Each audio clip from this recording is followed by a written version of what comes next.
Next వడలు మీకు చూపిస్తాను. ఆల్రెడీ గ్రైండ్ చేశాను. ఉట్టి వడలు ఫస్ట్ మనం చేస్తాం.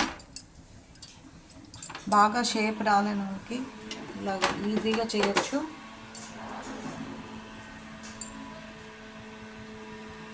గరిటలో చేస్తే ఈజీగా ఉంటుంది.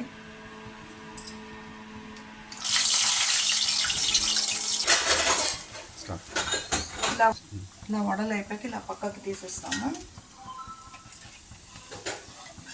బెల్లము వాటర్ ఇలా పెట్టి పటికాను ఇలాచి పౌడర్ వేసి బాగా బాయిల్ చేయాలి. ఇలా గారెలు అయ్యాయి కదా, ఇప్పుడు పాకం గారెలకి రెడీ చేస్తాం.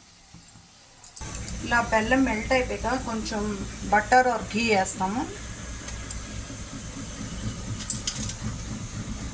వేసి గారెలు వేసేసి ఆపేస్తాము వేడి దాంట్లో.